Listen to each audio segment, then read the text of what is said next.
What up, reader family? That just sounded so unnatural, but I felt like I had to say family because I normally say what up, reader fam. And some of you guys are like, are you saying reader fan or reader fam? I am saying reader fam, reader family, because we are a family here, y'all. We're a family of readers. I just felt like clarifying that with you guys, but anyway, today I've got a book haul and unboxing. I've got quite a few different books to show you guys today, so I'm really excited about that. And also I've got a fun unboxing for you, or at least I think it's gonna be fun. I have no idea what's in the box, so we're gonna find it out together. We're gonna figure this out. Also, before I get into the book haul, I just wanna let you guys know that I have completely revived my second channel. I haven't really mentioned it a lot in videos because there for a while my second channel was dead, but I have brought it back to life. Like, I'm putting a lot of content over there and I want you guys to go and watch it. That is if any of you guys care. I know that a lot of you guys are here just for the books, which I totally understand. So I will leave a link down below to my second channel. I've got tons of content going up on there within the next few weeks, and I'm gonna continue to upload content over there. So if you're interested, definitely go and check that out. But now let's get on with the books, y'all. Let's talk about some books. Yeah! The first book I got this month is What Light by Jay Asher. I was sent this by Penguin Random House. This video is not being sponsored by Penguin Random House. They just nicely sent this to me. I've read his other book, 13 Reasons Why, but I wasn't like a massive fan of that book. I enjoyed it,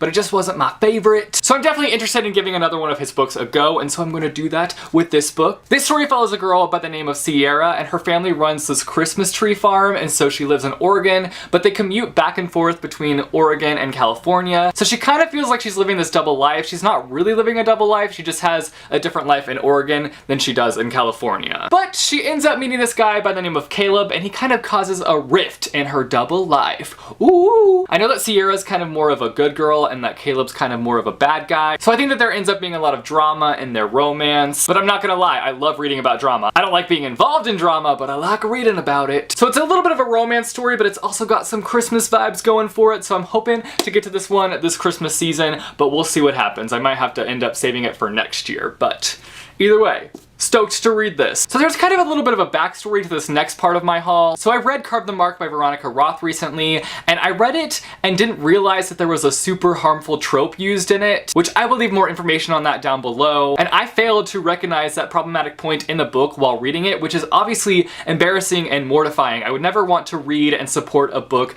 that does harm to other people. And I just want to apologize for not recognizing that issue within that book while I was reading it, but know that I am listening and learning, and know that I will probably again in the future make a mistake, but I am just hoping to constantly grow and listen and learn. But there's been a call to action to read more diversely, which I really thought that I was doing that this year. I thought that I had read from a lot of diverse authors, but then I looked back on my year and I was like, you know, I did read some diverse authors here and there, but definitely not enough. So I picked up some diverse reads and I'm really excited about them, and know that I'm not reading them just because of this one situation that happened. I recognize that diversity in books is super important, that we need more of it. We need more diverse books. So I want to support diversity in whatever way I can. The first book I got was again sent to me by Penguin Random House, but no, they are not sponsoring this video, and that is Brown Girl Dreaming by Jacqueline Woodson, and I've actually already read this book. It was great. This book is written in verse, and it just kind of tells the life story of Jacqueline Woodson and everything that she went through growing up. It covers topics like discrimination, family, and death, and so many other different little topics here and there, but it was overall a really great read, and I will talk more about it in my wrap-up. Then I got The Red Pencil by Andrea Davis Pinkney, and I actually didn't know that this book was written in verse as well, so that's a nice little surprise. And also,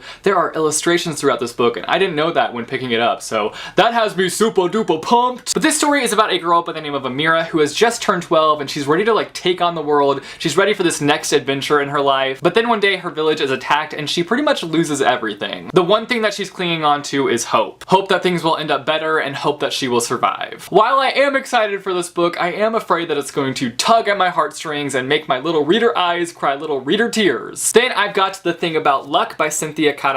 I don't know if I'm pronouncing that correctly. This is one that I've actually been wanting to pick up for quite some time, but just never got around to doing it, so I decided to just rip the band-aid off and get this book, so I got it. This story is about a girl by the name of Summer, and one day her parents are whisked back to Japan in order to take care of an emergency that is taking place, and so Summer is left living with her overly intimidating grandparents, and she has to take care of her little brother, and she just feels like her family's luck has run out. Then one day she gets herself involved in something. I don't know what that something is because red alert, we have a very vague description here. But apparently this thing that she gets herself involved in makes everything in her life even more messier. There is quite a mess here on the cover, but I don't really know what that is. Like, are they playing with Play-Doh? I don't know. Then I got The Iron Cast by Destiny Soria, and this cover has me shook. Like, I'm obsessed with this cover. This is such a nice cover. I dig it, I dig it. I'm just gonna tell you guys the one thing that made me want to pick up this book in the first place, and that's the fact that the two main girls in this story have the ability to create illusions through art. Hi, hello, my name is Jesse, and I am sold! Cha-ching, cha-ching! Also, this book takes place in 1919, which I think will add an even cooler element to the atmosphere of the story, and it just sounds like it's gonna be an excellent read, and I can't wait to devour it.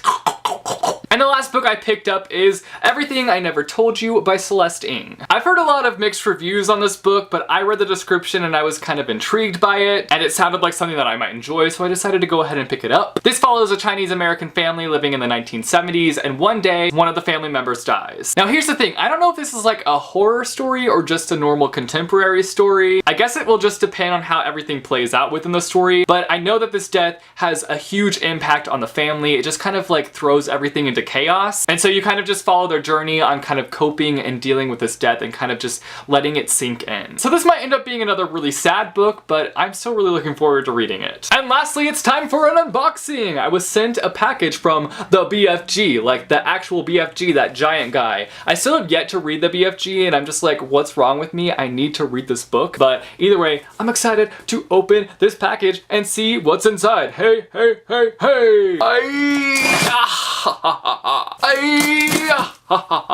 Opening the box, opening the box, opening the box, opening the box. Oh, there's brown paper in here. How nice. I have always wanted brown paper. Now get out of here. Let me see what else is in here. So in here, we have a little mason jar of some sort. If I can open this, I'm struggling here. Ooh, I really like this mason jar. Ooh, very nice. I don't know what I'll use it for. Maybe some like jam.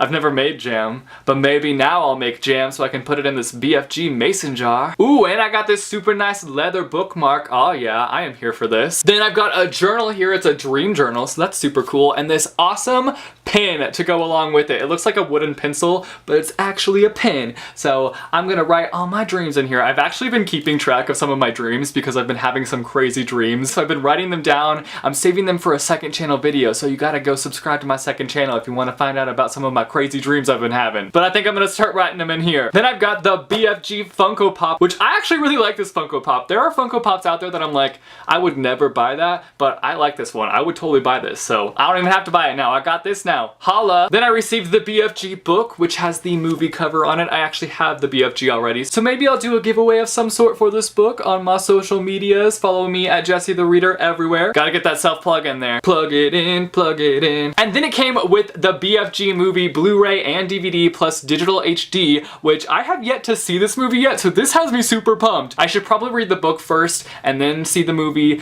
but I don't know, I'm kind of tempted to just like drop everything and watch this movie right now because I've been wanting to see it. So I don't know, let me know down below what I should do. Should I read the book first, then watch the movie, or should I just like cave and watch the movie? So that's all I got from the BFG, so thanks BFG for sending me that goodie box. It was awesome, jam-packed with so many cool things. So that's all I have for you guys today. I hope that you enjoyed this book haul and little unboxing that I did. You guys should let me know down below if you have read any of these books and what you thought about them. I'd love to hear from you guys. Also, let me know down below a book that you recently picked up. If you like this video, be sure to give it a big thumbs up. I post videos every Monday, Wednesday, Friday, so click subscribe if you want to be notified for when I post new videos. Thanks for watching, guys, and I will see you soon with a new video. Bye, chew.